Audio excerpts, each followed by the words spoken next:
झारखंडी भाषा खतियान संघर्ष समिति के तत्वाधान में केरेडारी प्रखंड अंतर्गत चट्टी बरियातू पंचायत के नरजोड़वा टाण में खतियानी महाजुटान कार्यक्रम का आयोजन किया गया। कार्यक्रम की अध्यक्षता बूटन उर्फ बैजनाथ महतो ने किया और संचालन कृष्णा यादव ने किया। कार्यक्रम में बतौर मुख्य वक्ता के रूप में टाइगर जयराम महतो शामिल हुए, वहीं वरिष्ठ अतिथि के तौर पर विकास महतो शामिल हुए। कार्यक्रम को संबोधित करते हुए जयराम महतो ने कहा कि कर्णपुरा क्षेत्र में 35 कोल कंपनियां पांव पसारने को तैयार हैं। अपने और अपने आने वाली पीढ़ी के लिए जमीन कंपनियों के चंगुल से बचाना होगा। जमीन बचाने के लिए कंपनियां दमनकारी नीति के सहारे पुरुषों के ऊपर कानूनी दाव पेच लगाती है। इसलिए माई माटी को बचाने के लिए महिलाओं को अपनी शक्ति पहचान कर उस शक्ति का उपयोग करना होगा, नहीं तो आने वाली पीढ़ी यायावार के तौर पर जानी जाएगी। किसी कंपनी का नाम लिए बगैर आगे कहा कि विस्थापन का दंश बहुत ही भयावह होती है, जिसके भुगती भोगी हम और हमारी पीढ़ी हो सकती है। ऐसे में जागरूक हो, एकजुटता के साथ अपनी आवाज बुलंद करनी होगी और चरणबद्ध आंदोलन करना होगा। अपने पौन घंटे के भाषण में जमीन अधिग्रहण विस्थापन के प्रति जागरूक करने का काम किया। वहीं वरिष्ठ अतिथि के तौर पर शामिल विकास महतो ने कहा कि कंपनियों की नीतियां दमनकारी हैं, जिसके विरुद्ध जनता की जागरूक होकर आंदोलन के माध्यम से लड़ाई करना होगा। क्षेत्र में जमीन अधिग्रहण करने वाली कंपनियां अगर 2013 भूमि अधिग्रहण कानून के विरुद्ध कार्य तो आंदोलन होगा, कानून के सहारे कोर्ट में ले जाया जाएगा। कार्यक्रम को कटकम दाग के पूर्व जिस सदस्य प्रियंका कुमारी, राजकिशोर चौधरी ने भी संबोधित किया। मौके पर चट्टी बरियातू पंचायत मुखिया झरीलाल महतो, हरिलाल महतो, सुरेंद्र कुमार, कृष्णा यादव, बैजनाथ महतो, संजय राम, प्रेस महतो, गिरी शंकर महतो समेत बड़ी संख्या में महिला पुरुष ग्रामीण भूरेआत शामिल थे। हजारीबाग से रोहित की रिपोर्ट। न्याय की व्यवस्था है, यदि विधि की व्यवस्था है, समय दांव पेच है, तो इसका अनुपालन सबको करना चाहिए। कंपनी को भी करना चाहिए, जो भी प्रशासनिक अधिकारी उनको भी करना चाहिए और जनता को भी करना चाहिए। तो क्या कंपनियों गाइडलाइन फॉलो कर रही है?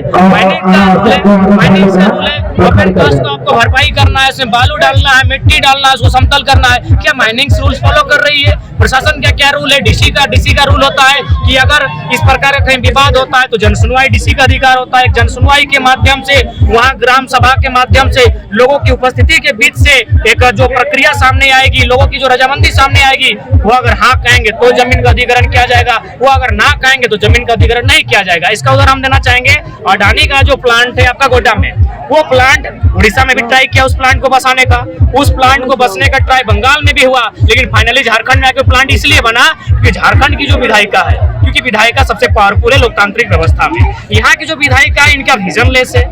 इसलिए कहीं ना कहीं जो परियोजना बंगाल में लगनी थी, जो परियोजना उड़ीसा में लगनी थी, वहाँ उनकी मजबूत सरकारों ने, वहाँ की मजबूत जनता ने उस अडानी के प्लांट को वहाँ लगने नहीं दिया, क्योंकि उनको भी आभास था कि ये जो प्लांट लगेगा इसका 100% बिजली बांग्लादेश जाएगा। तो क्या हम बेवकूफ लोग हैं? क्या हमारे शकल पर बेवकूफ लिखा है? इसलिए उड़ीसा और बंगाल ने उस योजना को सीधे धराशायी किया, उस जमीन को उन्होंने नहीं दिया, उखाड़ कर फेंका। वह यहाँ जबरन आती है, कई हजार एकड़ जमीन अधिग्रहण करती है, मारती है, पीटती है, मुकदमा दायर करती है और फाइनली जोर जबरदस्ती एक डिक्टेटरशिप के रूप में अडानी प्लांट वहाँ बिजली भी उत्पादन करती है और 100% बिजली बांग्लादेश को बेचा जा रहा है। दादा, जिस क्षेत्र में आरटीपीसी क्रूरता से पेश आ रही है, उस क्षेत्र की विधायिका का जो है सो अपना राज्य सरकार में अहम भागीदारी है, क्या विधायक के ऊपर क्या कुछ कहना चाहेंगे? देखिए, बिल्कुल जो विधायिका है कहीं ना कहीं वो सत्तारूढ़ दल की हैं और सत्तारूढ़ दल की है, इसका स्पष्ट है कि कहीं ना कहीं आपकी साठगांठ हो सकती है और नहीं तो फिर आप सरकार आपकी है, आप सरकार के माध्यम से, और ये रूल है कंपनी का, ये रूल है जो अगर जमीन भी ले ली, अगर उसमें कोई परियोजना नहीं खड़ी हुई है तो 5 साल के भीतर राज्य सरकार उसमें समीक्षा करते हुए रैयत को जमीन वापस कर सकती है। लेकिन यहाँ सोई हुई है, क्या मतलब है? आपके पास विजन भी नहीं है, आपका मिशन भी नहीं है, आप केवल और केवल कुछ कॉर्पोरेट्स को फायदा देना चाहते हैं। हमारे पास भी लगभग लाखों में आपका फैला हुआ एनएच का जाल है, एनएच सड़क का, वहां अगर हम लोग पवन चक्की के माध्यम से जो डिवाइडर, उसके बीच अगर हम लोग पवन चक्की की स्थापना करें, छोटे छोटे स्तर से अगर हम लोग सौर ऊर्जा वहां स्थापित करें, जो डिवाइडर है, तो उस ऊर्जा से हम लोग बिजली उत्पादन कर सकते हैं। लेकिन उसके लिए आपके पास विजन होना चाहिए। लेकिन मेरा मानना है जो हमारे सरकारें बैठी हैं, इनके पास ये मानसिकता है कि जो गरीब लोग हैं इनका जीवन में कोई वैल्यू नहीं है, इसलिए इनको विस्थापित करें, इनकी नस्लों को नष्ट कर दें, इन्हें पलायन हो जाए, इनसे उनको कोई वास्ता नहीं। अगर होता तो आज राज्य में ढंग की एक विस्थापन नीति होती, आज देश में एक ढंग की, पूरे देश में ढंग की एक विस्थापन नीति होती। लेकिन आज जो भी मार मिल रही है, चौतरफा हमला केवल झारखंड के साथ हो रहा है। उदाहरण के लिए आपका जिस प्रकार हमारे झारखंड में कहीं CCL है, कहीं BCL है और कहीं ECL है आपका शायद गोड्डा साइड में, ठीक उसी प्रकार मध्य प्रदेश के सिंगरौली नामक क्षेत्र में NCL कार्य करती है, नॉर्दर्न कोल लिमिटेड, महाराष्ट्र के नागपुर में वेस्टर्न कोल लिमिटेड कार्य करती है। लेकिन उनकी कार्य करने की शैली क्या है ना, जो लोग विस्थापित होंगे पहले एक सर्वे होगा, सर्वे के बाद उन्हें पहले मकान अलॉटमेंट किया जाएगा, उसके बाद उन्हें घर तोड़ा जाएगा और फिर उनकी जमीनें ली जाएगी, फिर वहां कोलियरी यानी कोयला का खनन किया जाएगा। लेकिन झारखंड में क्या हो रहा है, उल्टा हो रहा है। यहाँ आप कोर्ट के भरोसे हैं अपने नियोजन को पाने के लिए, आप यहाँ कोर्ट के भरोसे अपने मुआवजे के लिए, और नौकरी की बात मत कहिए क्योंकि आप बेरमो क्षेत्र में चले जाइए जहां से हम संबंध रखते हैं, उस आसपास में कोई केस 1951 से लटका है, कोई केस 1964 से लटका है। आज भी लोग न्यायालय के चक्कर काट रहे हैं कि जमीन मेरी गई है, या तो मुझे नियोजन मिल जाए या फिर उस जमीन के बदले मुझे मुआवजा मिल जाए। लेकिन 70 सालों बाद यहाँ कार्रवाई नहीं हो पाई है। यानी आप कह सकते हैं झारखंड को ये लोग कहीं ना कहीं दोहरी नजर से, दोहरी मानसिकता के साथ देखते हैं। यहाँ के जो मनुष्य हैं उन्हें मनुष्य ना गिनकर उन्हें पशु से भी बदतर गिनते हैं। दादा जिस क्षेत्र में आए हैं, ये क्षेत्र की जनताओं का जमीन तो छीन ली गई है, लेकिन उस एवज में यहाँ के लोगों को कोल माइंस में जो है सो मजदूर के रूप में खटाया जा रहा है, उसको 12,000 रुपया दिया जा रहा है। उस पर क्या कुछ कहेंगे? एक सबसे पहली बात, जहाँ जिनका रैयत का जमीन लिया गया है और भूमि अधिग्रहण का ये प्रावधान है कि जिनका जमीन अधिग्रहण किया गया है, जो लोग उस योजना परियोजना के माध्यम से प्रभावित हुए हैं, सबसे पहले अगर उस योजना से कोई भी नियोजन सृजन होता है, किसी प्रकार के सृजन क्या मैंने नौकरी अगर वहां से बनती है, तो सबसे पहली प्रायोरिटी जो प्राथमिकता होगी वो उनको जाएगी जिनका भूमि गया है। समिति का जो मेरे पास है आज जो जिस तरीके से प्रशासनिक दमन हो रहा है, जिस तरीके से संविधान के खिलाफ जाकर FIR हो रहे हैं, जिस तरीके से जमीन का मुआवजा दिए, उनके जमीन अधिग्रहण कर लिया खनन के लिए या ट्रांसपोर्ट के लिए, या फिर जिस तरीके से गांव के लोगों ने ये कहा कि ये जो गांव वाले के चलने वाले जो रास्ते हैं उस रास्ते से ट्रांसपोर्टिंग नहीं किया जाए, क्योंकि ट्रांसपोर्टिंग होने से आए दिन घटनाएं होगी और मरने के बाद मुआवजा देना कोई समाधान नहीं है।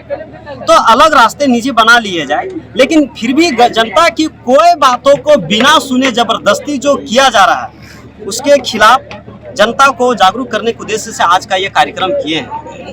आज इस विकास के बारे में कहना चाहता हूँ, ये विकास नहीं है, ये विनाश है। लोग कहते हैं कि नहीं ये विकास है, हम ये कहते हैं कि बिजली की मेगावाट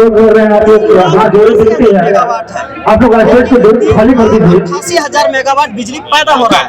मतलब जितना चाहिए बिजली मेगावाट बिजली उत्पादन करने के लिए MU हो चुका है, जिसकी जरूरत बिजली बनाने ऊर्जा खुद NTPC सोलर से बिजली बनाने का काम करती है। तो ऐसे तमाम चीजें हैं बिजली बनाने के लिए। जरूरी नहीं है कि सैकड़ों गांवों को, हजारों गांवों को उजाड़ कर ही बिजली बनाए जाए, लेकिन विकास के नाम पर 10 लाख मेगावाट MU करना मतलब कि उसकी जमीन को, उनके संसाधनों को लूटना है, ये विकास बिल्कुल नहीं है।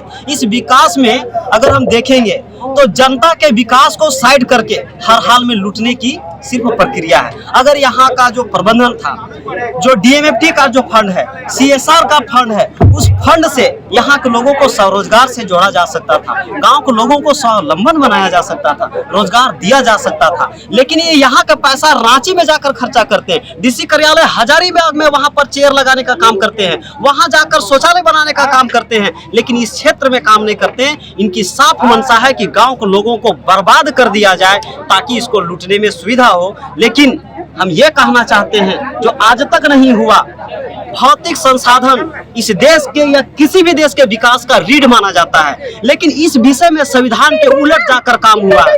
संविधान ये कहता है कि तमाम जल, जंगल, जमीन, भौतिक संसाधन जब ग्राम सभा लंबन हो जाएगा, हर गांव का एक नागरिक करोड़पति हो सकता है। इतनी संसाधन है, पूरे देश का 42% खनिज संपदा